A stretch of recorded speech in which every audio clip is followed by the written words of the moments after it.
Hello mga idol, welcome back po sa ating channel. Ang pag-usapan po natin ngayon ay tungkol po sa alahas, no? Kung alin bang mas magandang bilhin, yung 10 grams ba pataas or 10 grams pababa. Kasi marami pong nagtanong sa atin dito, mga kaibigan ko dito sa Bohol, kung ano bang mas magandang bilhin. So, para sa akin mga idol, lahat naman ay maganda. Mataas man na grams or mas mababa. Pero nakadepende kasi yan sa ating budget. Kung kagaya po sa akin na maliit lang naman yung income natin, so kung makakaipon man tayo pa konti-konti, mas maganda bilhin yung mas mababa na grams. Kagaya po ng 2 grams hanggang 5 grams. Kung wala pang 1 grams, wag po kayong, hindi ko po yan sinasuggest na bilhin nyo. Kagaya nita. Marami po sa aking mga kaibigan na bumili ng ganito or nagpapaluwagan sila. Ang matatanggap nila yung alahas na ganito. So, ang problema, buwan lang or hindi pa umaabot ng buwan, kapag ginamit na nila, ay napuputol. Ang problema, kapag naputol na siya, hindi na rin siya maidugtong. Sobrang hirap. Ito wala pang 1 grams. Ayan. Nasa 0.56 or 0.60 ang timbang nito. So, delikado siya kapag sinuot natin. Pag kunting sabit lang, putol na siya. So, mas maganda po yung 2 grams hanggang 5 grams. Kung gusto nyong ibenta sa tao, mas madali. Halimbawa,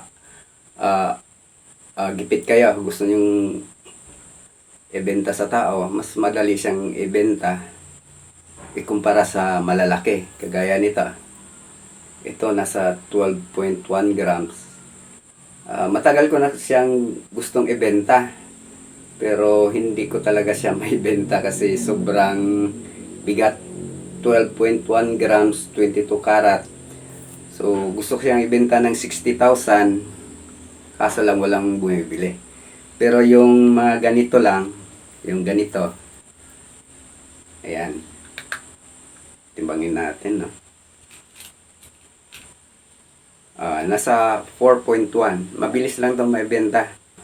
3 grams. Yan, mabilis lang yan.